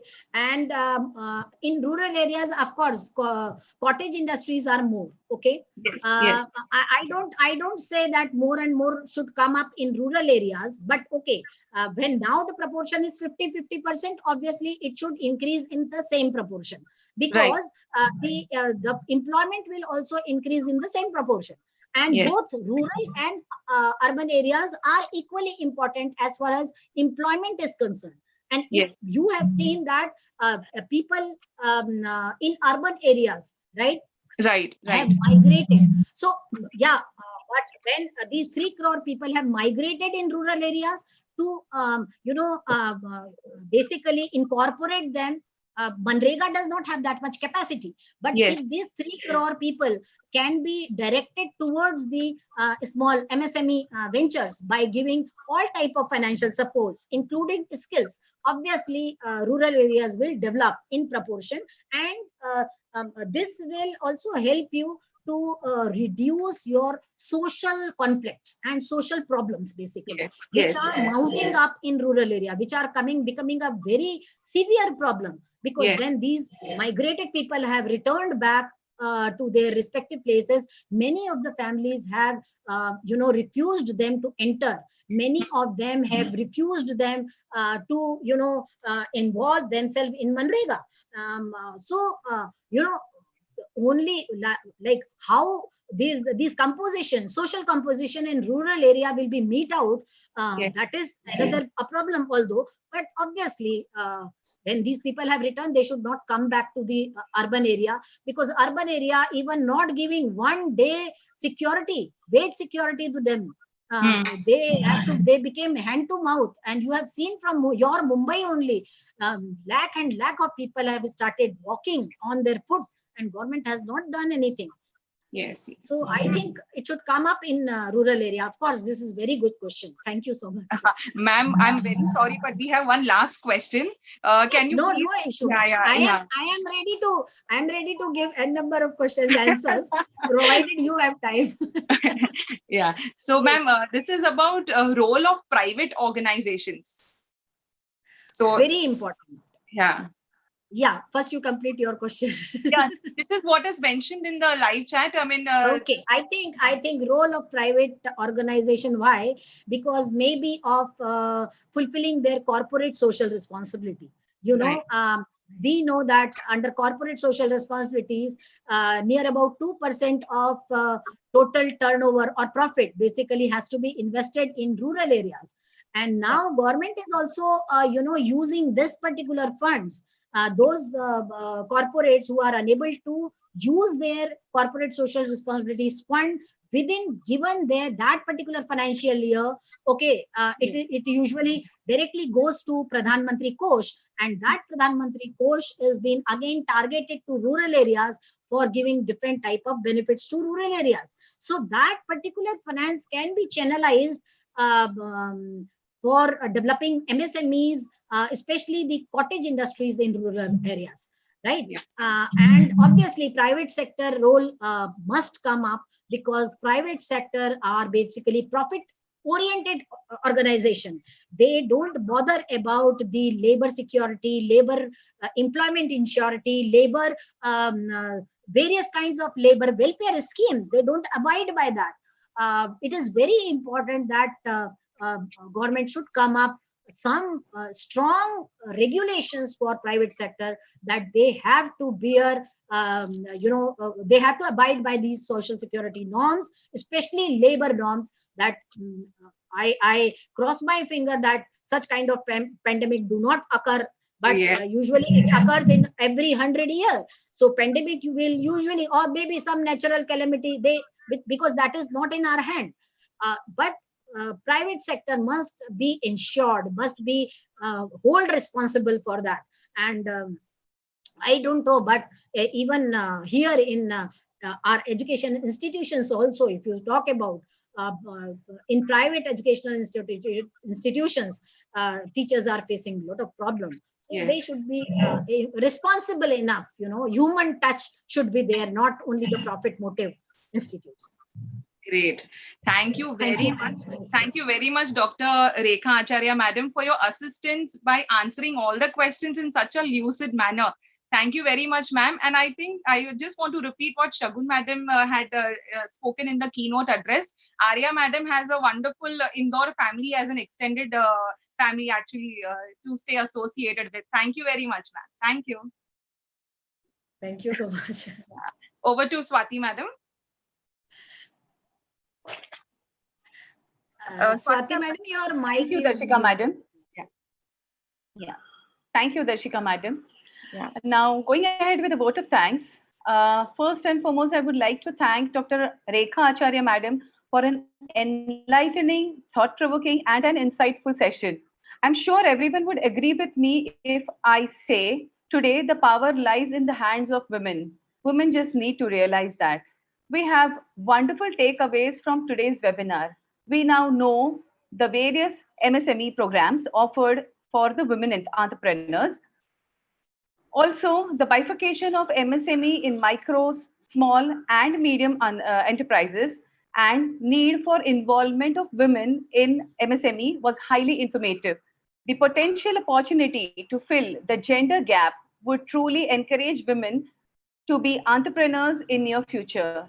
The ease in funding would definitely act as a breather for the to-be women entrepreneurs. I would like to thank our ever supportive director, Dr. Arya Madam, and our beloved principal, Dr. Shagun Srivastava Madam. I would also extend my heartfelt gratitude to the management and Sri Rajendra Mittal Sirji for giving us this opportunity to host such a relevant and important session today. A big thank you to Mamta Balwanti Madam and Darshika Madam. Last but not the least, I would like to thank Mrs. Shubhangi Mainkar for the strong technical support without which the webinar wouldn't have been possible. I extend my thanks to the participants for being actively involved in the session. Thank you all. Wishing you a wonderful day ahead. Thank you. Rekha ji, we would like to invite you once the lockdown is over. We would like to invite you to our college and like one community address. Like सभी महिलाओं को community की बुलाएंगे और आपकी तरफ से यानी बहुत अच्छे से यानी guidance उनको मिलेगा तो अच्छा रहेगा. Thank you so much, ma'am. Thank you so much. बहुत अच्छा लगा. Yeah. and we are very happy really to hear you. We are very happy, and let us continue now again and again with different topics. Sure. Okay. Yes, madam. And I Thank you forgot so to much. mention the success stories. The success stories Ah, were worth pondering. really, Definitely really. when yes, because that gave a different edge to the entire webinar today. Because Right, see, right, giving the right. information is okay. I mean, people will receive the information, but unless and until they know what the scope Hmm. is, how the applicability is, and how people have made it really big. I mean, it makes a lot of difference, ma'am. Thank you so much. Okay. One thing, if you permit me, I want to add small thing in it that now in Chhattisgarh also one tribal woman, she used to collect this forest produce, mahua, and Mahua, this mahua. mahua is used for making liquor, desi liquor, right? Yes. Deshi Ah, sharab jisko bolte hain. Now she ah. is making hand sanitizers from them, and Wow. Okay, great. Chhattisgarh government is supporting. So Wow, great, that great. is another success story which is coming n number of things, but this is basically belonging to the private sector, it's a tribal area, and Great. in tribal area, a lot of potential is there basically. So the number of Definitely. tribal female entrepreneurs should also be increased. Yeah, yeah, Thank you. yeah. So the women are trying Thank to you. capitalize the opportunities as well, ma'am. They have learned to Yes, yes, capitalize the opportunities, I would say. sir, right, sir, right. Tribals, in tribal area, there is lot of knowledge, which, Yes, we do not accept. They are very knowledgeable, and that is to be explored, and they should be, like motivated. Like, yes. and Ma'am, that is especially not their allowed. indigenous knowledge. Yeah, Their indigenous. Yeah. indigenous knowledge, Yeah. especially herbs and all, Ah, that can ah. be that can be patented, no, and that can be Mm, supported by government. Really, yeah. India can become Atmanirbhar. And that is not Okay. happening, really I have seen. It's not happening. Yes, it Lots is of not happening. knowledges and very talented people, in tribal area, but still goes on. Okay. With time, it So, will shall I change. leave the meeting, madam? Yes, Thank you yes. so much Thank you for so much, calling me, Rekha ji. Thanks a giving me lot. Thank opportunity. Nice to you. be Thank you with so you. much. Thanks a lot, ma'am. Thanks a lot. Thank you, Thank you. ma'am. Thank you. Thanks a lot, Darshika, Swati Thank, ji, thank you, madam. everyone Thank you. there. Thank you. Thanks a lot. Okay. Shall I leave the meeting now? हाँ Am I बिल्कुल permitted? बिल्कुल बिल्कुल Oh, ma'am. बिल्कुल Yes. Madam